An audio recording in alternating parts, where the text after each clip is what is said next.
Seorang gadis pemulung dinobatkan sebagai mahasiswa terbaik di universitas bergengsi. Namun di balik toga dan prestasi, ia menyimpan identitas yang selama ini ia sembunyikan dari semua orang. Sampai satu momen di hari wisuda mengubah segalanya, dan membuat satu aula terdiam. Assalamualaikum warahmatullahi wabarakatuh. Selamat datang di channel ini. Di sini kamu akan menemukan berbagai cerita seru dan penuh makna.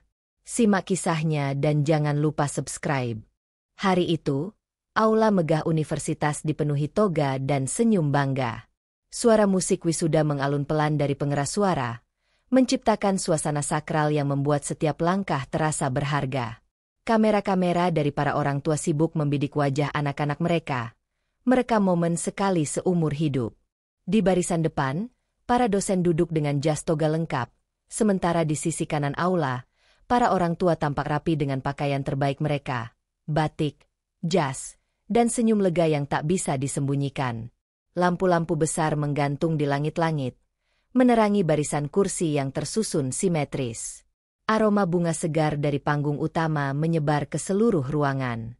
Semua tampak sempurna. Sampai suara roda berdecit pelan memecah suasana. Dari arah pintu belakang, seorang pria tua melangkah masuk perlahan. Bajunya lusuh. Celana panjangnya menggantung setengah betis, dan sandal jepit tipis menempel di kakinya yang hitam oleh debu. Ia mendorong gerobak kayu beroda besi, berkarat, berbunyi kasar, dan jelas bukan sesuatu yang wajar di tengah ruangan sebesar ini. Beberapa orang mulai melirik. Seorang ibu berbisik ke suaminya sambil menunjuk. "Siapa itu? Kok bisa masuk?" Petugas keamanan di dekat pintu saling pandang, tapi tak segera bertindak. Mungkin bingung, mungkin ragu. Pria tua itu terus melangkah. Matanya menyapu isi ruangan. Pandangannya gelisah, seperti mencari seseorang. Tubuhnya bungkuk, nafasnya terlihat berat, dan tangan kirinya bergetar saat menggenggam erat gagang gerobak. Seorang bapak di kursi undangan berdiri separuh badan dan berkata lirih ke anaknya. Itu tukang rongsok ya? Kok bisa masuk sini?" Anak itu menoleh sekilas dan mengangguk pelan. Sama bingungnya. Di barisan wisudawan, beberapa mahasiswa mulai menoleh ke belakang, melihat sumber suara asing yang tidak seharusnya ada di ruangan setenang ini. Sementara itu, suara musik terus berjalan, namun suasana berubah. Ada ketegangan. Ada rasa tidak nyaman yang menyusup diam-diam. Semua seakan bertanya-tanya dalam hati, tanpa berani bicara keras-keras. Dan saat pria tua itu berhenti tepat di tengah lorong utama, menghadap panggung, seseorang dari barisan wisudawan tiba-tiba berdiri. Tak jauh dari panggung, Rania duduk diam. Tubuhnya tegak, tapi jemarinya menggenggam ujung toga dengan kencang. Matanya berkaca-kaca, menatap lurus ke arah pria tua yang berdiri di tengah aula. Suara musik masih terdengar samar, tapi di telinga Rania, segalanya seolah hening. Napasnya terasa sesak. Ia mengenali sosok itu. Bahkan dari jarak jauh, ia tahu persis siapa yang berdiri di sana dengan tubuh lelah dan wajah penuh debu. "Itu Bapak," bisiknya lirih, nyaris tak terdengar. Bibirnya gemetar. Hanya dirinya yang tahu siapa pria tua itu. Tidak ada satupun di ruangan itu yang tahu bahwa pemulung dengan gerobak reot itu adalah ayah kandungnya, Pak Mahmud. Lelaki yang selama ini hidup di balik bayang-bayang, menghindari keramaian, dan memilih diam di balik pintu setiap kali Rania bicara lewat video call dengan teman-temannya. Rania tak pernah memperkenalkan siapa ayahnya. Bahkan saat teman dekat bertanya, ia hanya menjawab singkat, "Bapak kerja serabutan, nggak tinggal di sini." Ia tidak bohong, tapi juga tidak jujur. Rania tak pernah membawa ayahnya ke acara kampus. Tidak saat orientasi mahasiswa baru. Tidak juga ketika ada seminar orang tua. Ia selalu punya alasan. Bapak sibuk, lagi sakit, lagi di luar kota. Padahal kebenarannya hanya satu. Ia takut. Takut orang-orang melihat siapa ayahnya sebenarnya. Takut dianggap tidak pantas. Takut dianggap kasihan. Waktu di SMA, ia pernah dibuli karena ketahuan ayahnya pemulung. Teman-temannya menjauh, Ada yang sengaja menyembunyikan sepatu, ada juga yang tertawa waktu melihat ayahnya datang jemput naik gerobak. Sejak hari itu, ia bersumpah tidak akan membiarkan siapapun tahu. Bahkan jika itu berarti menyembunyikan satu-satunya orang yang paling ia sayangi. "Kenapa Bapak datang sekarang?" bisiknya lagi. Kali ini lebih terdengar.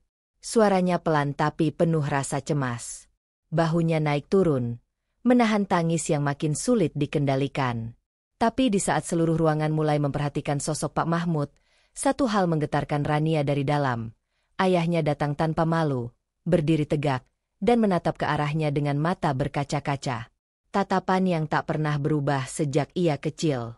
Tatapan seorang ayah yang bangga, dan ingin memeluk anaknya. Dan Rania tahu, sebentar lagi semua orang akan tahu juga. Sejak kecil, hidup Rania adalah pertarungan antara mimpi dan kenyataan. Ia lahir di gubuk sempit yang berdiri di belakang pasar tradisional, beratapkan seng bekas dan berdinding kayu lapuk. Malam-malamnya dihabiskan belajar di bawah lampu minyak kecil yang ditiup angin jika jendela terbuka. Suara tikus dari plafon sudah biasa. Bau sampah dari belakang rumah pun tak bisa dihindari. Tapi Rania tetap belajar. Duduk di lantai dengan punggung menempel ke dinding, tangannya mencatat pelan dengan pensil pendek yang diasah berulang kali. Di sebelahnya, ayahnya memisahkan botol plastik dari karung goni, sesekali menoleh dan berkata pelan, "Jangan tidur dulu, Nak. Sedikit lagi, biar besok kamu bisa lebih pintar dari Bapak." Pagi harinya, sebelum matahari terbit, Rania sering ikut ayahnya memulung. Ia tidak malu saat itu, karena baginya memungut kardus atau besi tua adalah bagian dari hidup. Tapi ada saat-saat yang membekas, seperti ketika seorang ibu menutup hidung anaknya saat mereka lewat, atau ketika seorang pedagang tertawa melihat baju Rania yang penuh noda cat. Ia diam, hanya menunduk. Tapi dalam hatinya tumbuh keyakinan, suatu hari aku akan keluar dari sini. Suatu hari, Bapak tidak perlu keliling bawa gerobak lagi. Waktu berjalan, dan harapan itu mulai kelihatan. Ketika ia lulus SMA sebagai juara umum dan mendapat beasiswa penuh ke universitas bergengsi, semua orang di kampung heboh. Tapi di balik kebanggaan itu, Rania mulai dihantui rasa takut yang berbeda. Ia mulai berbohong kecil, mulai menyembunyikan alamat rumah, nama ayah, bahkan berusaha bicara seformal mungkin agar aksennya tak ketahuan. Ia berpakaian rapi, membawa tas pinjaman dari tetangga, dan selalu datang lebih awal agar tak dilihat turun dari ojek langganan. Tapi perjuangannya tidak selesai di situ. Di kampus, ia harus mencari cara untuk bertahan hidup. Siang kuliah, malam bekerja di kedai kopi. Saat teman-temannya nongkrong sambil tertawa, Rania diam-diam mengisi ulang galon, mencuci piring, dan belajar di sela-sela waktu istirahat. Ia pernah jatuh sakit karena tidak makan seharian. Pernah tertidur di perpustakaan sambil memegang buku catatan. Tapi setiap kali rasa lelah datang, ia hanya mengingat satu hal. "Kalau aku menyerah sekarang, Bapak akan terus dorong gerobak itu sampai tua benar," ucapnya dalam hati. Malam itu, saat hujan turun dan ia berjalan sendirian pulang dengan sepatu yang bocor. Dan malam itu, di bawah rintik hujan yang dingin, ia tiba-tiba berhenti melangkah. Menjelang kelulusan, nama Rania muncul di papan pengumuman kampus. Di antara deretan nama mahasiswa, hanya satu yang dicetak lebih besar dan dicoret garis tebal, calon mahasiswa terbaik fakultas. Beberapa mahasiswa bertepuk tangan pelan, sebagian tersenyum. Tapi tak lama kemudian, bisik-bisik mulai terdengar. Satu suara pelan menyambar. "Anak siapa sih dia? Kok bisa terpilih?" Lalu satu lagi menyahut. "Katanya sih punya kenalan dosen. Anak orang dalam." Dari situ, gosip mulai menyebar seperti api kecil di rerumputan kering. Rania mendengar semuanya. Di lorong kampus, di kantin, bahkan di grup obrolan kelas. Beberapa teman yang dulu ramah mulai bersikap dingin. Yang biasanya duduk satu meja dengannya saat kuliah, kini memilih bangku lain. Satu sore, ia duduk sendiri di taman kampus sambil membuka laptop, ketika dua mahasiswi lewat dan sengaja berkata keras, "Yakin nilainya asli? Kayaknya nggak sebanding deh sama omongannya yang kayak anak kampung. Rania diam. Wajahnya tidak berubah. Tapi matanya sayu. Pandangannya kosong. Seperti sedang mempertimbangkan sesuatu yang berat. Malam itu, ia pulang dengan langkah lambat. Langit mendung, udara lembab, dan jalan setapak ke rumahnya becek oleh hujan sore. Di depan pintu rumah, ia melihat ayahnya baru saja sampai. Baju Pak Mahmud basah kuyup. Tubuhnya gemetar. Di tangannya ada karung plastik besar penuh dengan besi tua dan kabel bekas. Rania tertegun. "Bapak kenapa nggak nunggu hujan reda?" tanyanya sambil cepat-cepat mengambil handuk. Pak Mahmud tersenyum tipis, duduk di kursi kayu yang sudah miring satu sisi, lalu menjawab pelan, "Kalau nunggu reda, nanti besinya keburu diambil orang." Rania jongkok di depan ayahnya. Ia perhatikan tangan tua itu. Merah, kotor, ada goresan luka yang mengering setengah. Napas Pak Mahmud terengah-engah. Tapi dari wajahnya tidak ada keluhan. Hanya raut bangga. Karena hari itu ia berhasil menambah 2 kilogram besi untuk dijual besok. "Buat tambah-tambah beli beras sama bensin kamu ke kampus," ucapnya sambil menepuk kepala Rania. Air mata Rania jatuh diam-diam. Ia tak tahan. Semua fitnah, semua ejekan, semua rasa malu mendadak tak berarti dibanding pemandangan yang ada di depannya. Ia memeluk ayahnya erat. Tanpa kata, hanya suara tangis pelan. Lalu dengan suara bergetar, ia berkata, "Aku hampir mundur, Pak. Aku hampir lepasin semua ini. Tapi lihat Bapak seperti ini, aku nggak bisa." Pak Mahmud hanya mengangguk, memeluk anaknya lebih erat. Rania menghapus air matanya dan menatap wajah ayahnya. Wajah lelah yang tak pernah menyerah. "Aku akan berdiri di panggung itu, bukan karena aku pintar," katanya dengan suara yang lebih mantap, "tapi karena Bapak nggak pernah berhenti percaya sama aku." Dan malam itu, saat hujan turun lagi dengan derasnya, Rania duduk di kamarnya tanpa membuka buku, tanpa menyentuh laptop, hanya menatap langit-langit sambil bertanya dalam hati, apakah ia sanggup menghadapi semuanya sampai akhir? Hari itu tiba. Wisuda. Cuaca cerah, langit bersih tanpa awan, dan cahaya matahari jatuh hangat di halaman kampus. Aula besar sudah penuh sejak pagi. Musik prosesi diputar berulang, suara sepatu berderit di lantai marmer, dan kamera-kamera sibuk menangkap momen kebanggaan. Para mahasiswa mengenakan toga hitam dengan selempang warna jurusan masing-masing.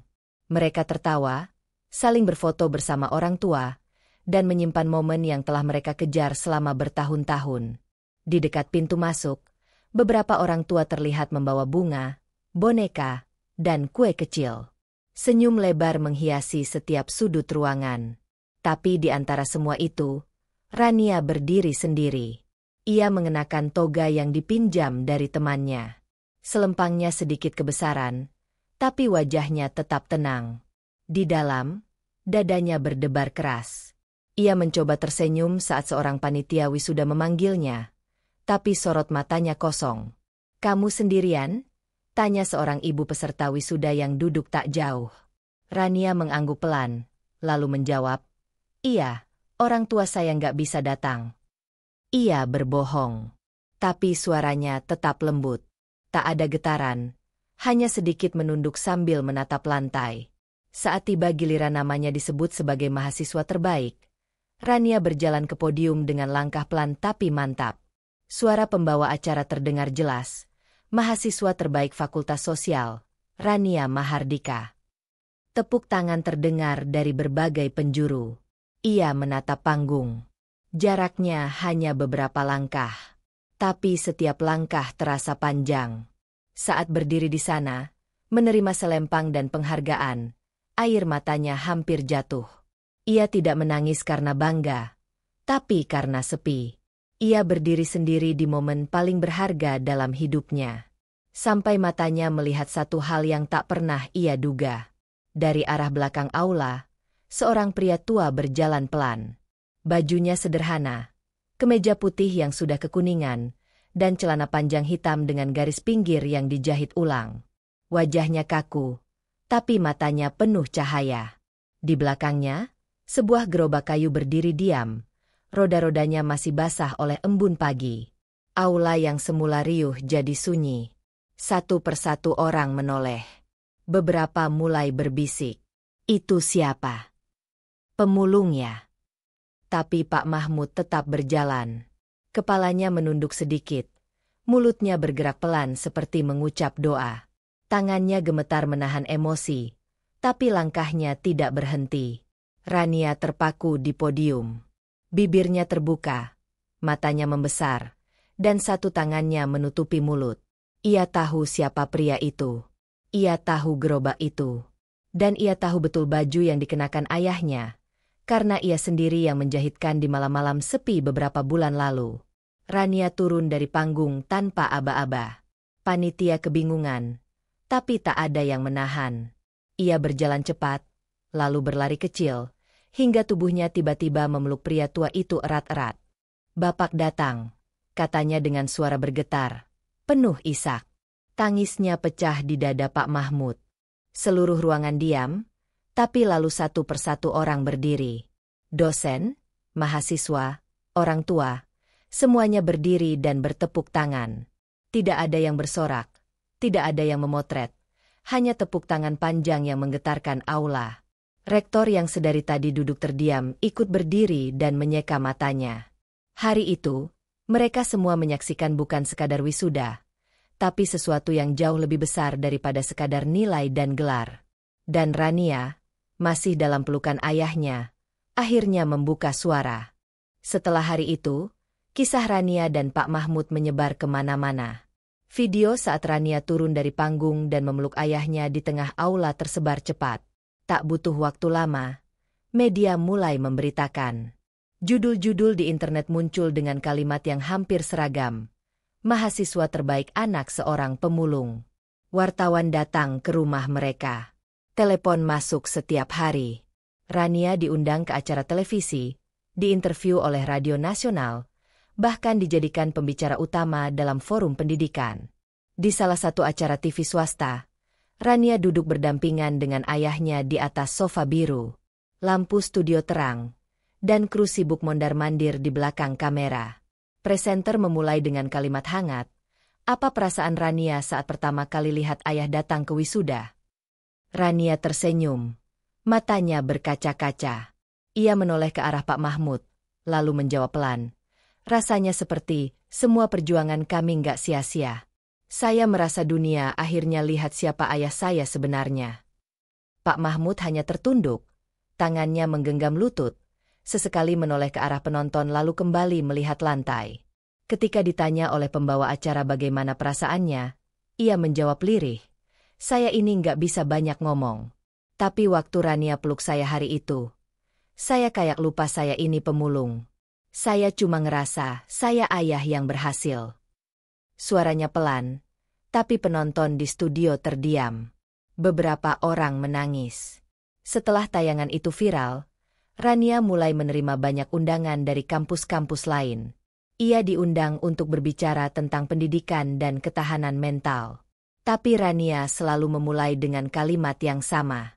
"Saya berdiri di sini bukan karena saya hebat, tapi karena saya punya ayah yang tidak pernah berhenti percaya saya bisa." Ia kemudian membuka program beasiswa kecil dari honor-honor yang ia terima.